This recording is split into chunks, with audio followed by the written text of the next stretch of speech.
How often have you come across a city council meeting, a local residents' show, or high school sports coverage while scrolling through your local PEG channels? PEG stands for Public Education and Government. Like the Needham Channel, there are about 1,700 community access media organizations across the U.S. managing PEG channels. They focus on hyperlocal events and issues and give community members a platform to create their own content. Needham Channel viewers, and welcome to episode 12 of Real Money Moves. Interestingly, Massachusetts is home to around 15% of all community media in the country, the most of any state. Massachusetts boasts over 250 community media outlets across the Commonwealth. Now, the only states with more than 100 are California and Texas, and those are states with populations that are 4 to 5 times higher than Massachusetts. So really, this is the hotbed of community media in the country. And I'm calling the September 29th, 2024 Planning Board meeting to order. Community media is important for many reasons. First off, it is a window for the citizenry to look into the government under which it is ruled, which is great. It's a rare opportunity to see raw, undigested data. We have a weekly newscast. We have a staff of people who seek out stories. We cover all of the municipal meetings, right? All of the boards. We engage and bring people in to create programming, both educational, governmental. So this is really an informational resource for the citizens of Needham to understand how the town works and to be engaged in the town. State championship, unbelievable! Local sports in any city or town across Massachusetts is really popular content. I'm proud of the coverage that community media is able to do. There are residents that maybe go south for the winter or they're relocated and they can still tune into a stream and watch their grandkids play a basketball game from 2,000 miles away. The community media acts as a giant megaphone for the citizens of the town as well. I mean, everyone nowadays kind of has a YouTube channel. They have their social media in which they stand and they talk, but they don't really know that their voice is getting to people within their community. We basically act as a big microphone for them to kind of step on up to and have their visions heard. It's a great way for people to learn about what goes into media. So much of what we see nowadays is undigested. It goes right from the television into us without any question. Community media centers have a responsibility to kind of show people how that sausage is made and gives them an opportunity to view critically what they are consuming on a regular basis from the larger media providers. But how did it all begin? In order to both promote and regulate the growth of cable TV in major metropolitan areas, in 1972, the Federal Communications Commission, or FCC, introduced new rules for cable companies. One of these rules required cable providers to offer 3 free channels: one for local government, one for educational content, and one for public access. So when the cable company comes into a town like Needham and uses public rights of way through telephone poles and underground conduits, those kinds of things, to sell their product, they are obligated to give back to the town in some way, shape, or form. So the regulations and the whole process was designed to allow the towns and cities to negotiate a license and get benefit from making that access available. And one of the important pieces of that in the regulations is public access educational and governmental programming.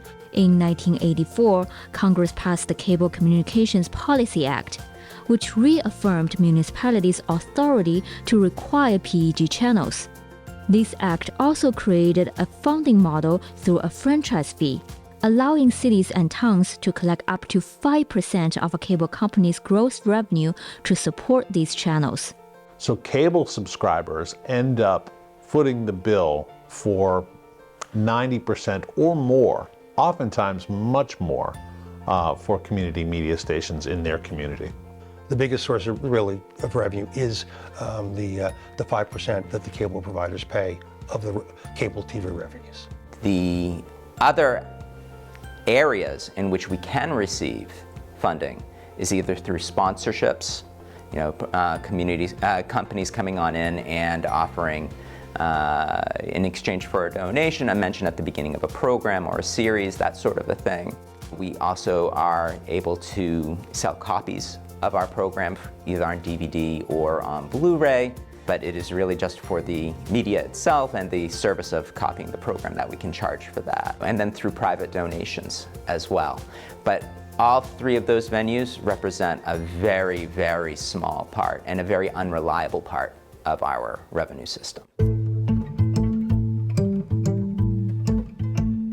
However, with the television industry shifting towards streaming platforms, cable TV revenues have been affected. Cable subscriptions are really on the downturn. In fact, they are down nearly 40% from the maximum. It's just sort of the way technology is going. Because of that, the size of our revenue has shrunk over the years. We've been really lucky here in Needham in that we've had a very forward-looking board. They saw this trend coming for a while. We've always run a really tight ship here. So that has helped tremendously, but now we're beginning to see that we are slowly beginning to run into the red when it comes to our operational costs. And they really differ across the state depending on the situation that the community media organizations find us in. They're not all not-for-profits. Many of them don't have what we've built in terms of an ongoing sustainable structure and a place. So depending on where they fall into the landscape, how many people, how quickly people are moving away from cable, they could be in very different situations. Now, it's not one-to-one, so we're not seeing a 39% drop in funding. But it's also significant. There are a lot of variables involved there, right? So if the cable company raises their prices, then we're not seeing as significant a drop. And dependent upon the percentage that each municipality negotiates, up to 5%, it could be different in each town. But some community media centers are seeing losses of up to 20% in their funding, up to 15% in their funding. That's significant. That could be a part-time employee whose charge is covering some of those government meetings or covering some of those high school sports. At the same time, municipalities are unable to benefit from the growing revenues of cable companies' broadband services. The FCC has ruled that we are not entitled to any of the income that these cable television and broadband providers generate off of their streaming and data side of their business. And what was essentially decided is that the licensing covers cable TV, not internet service. It did for a couple of years, but that was a long time ago. And there was quite a battle between cable TV providers and municipalities and local access on that. But eventually it was just cable. And when that was implemented, that was kind of started the beginning of the decline of the revenues in which we received, because we're no longer getting the full amount that we once did. Community media has done a terrific job of evolving itself. We're not just putting out things on standard definition cable. We have websites, we're streaming 24/7. We're sending out live content in HD. Several municipalities have HD cable channels as well. And as people kind of stepped away from cable television, we've tried to meet them where they're watching. We just launched a channel on Roku, so that people who take advantage of streaming media can get a free channel of ours as well.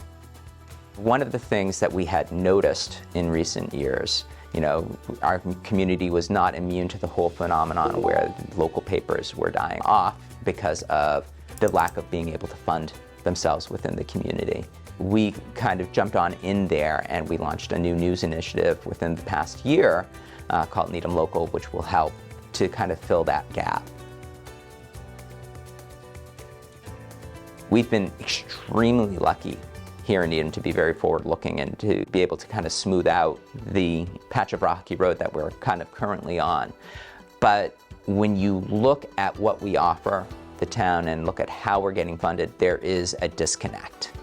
There has to be another mechanism that is developed over time. What that mechanism is and what shape that is all yet to be determined. Several states are working to pass legislation that would address community media's revenue gap. States like Vermont, Maine, New York, and Massachusetts are focusing on video services providers. Here in Massachusetts, a bill titled Enact to Modernize Funding for Community Media Programming is currently making its way through the legislative process. Your Netflix and Hulu and Amazon and all those big streamers are using the same exact infrastructure to deliver their product that cable is using. So they don't pay, yet cable does. So that doesn't make a lot of sense. To me, there needs to be a cost associated with doing business and giving back to the local municipality. The bill originally proposed a 5% fee on digital streaming providers, but has since been revised to recommend an annual assessment aimed at restoring community access media revenue to its previous peak levels. Hopefully we can get something passed, because otherwise I think we're going to start to see some layoffs. We've already started to see layoffs. We're going to start to see some closures and some regionalization of community media centers. There are some regional stations in Massachusetts. Plymouth area community television, or the local scene comes to mind, or 1623 Studios up in Gloucester, which covers several communities on the North Shore. And they do it well. But what makes Massachusetts unique and different is that hyper-local content, the Needham Channel, which covers just Needham and Needham issues. You know, that's very important to the residents here. We are facing a challenging time, but that's not necessarily a bad thing. One of the things that these challenges kind of provide us with on a community and on a broad level as Americans is to decide what's important to us, what's of value, what needs to change. Because nothing is going to stay the same forever, and that's true in any industry. It's an exciting time. It's always an exciting time to be in community media. It is something that is tremendously gratifying in terms of a career path, in terms of what we can offer to the community. And so it is kind of vital for us to figure these things out, but it's a challenge that's worth taking on.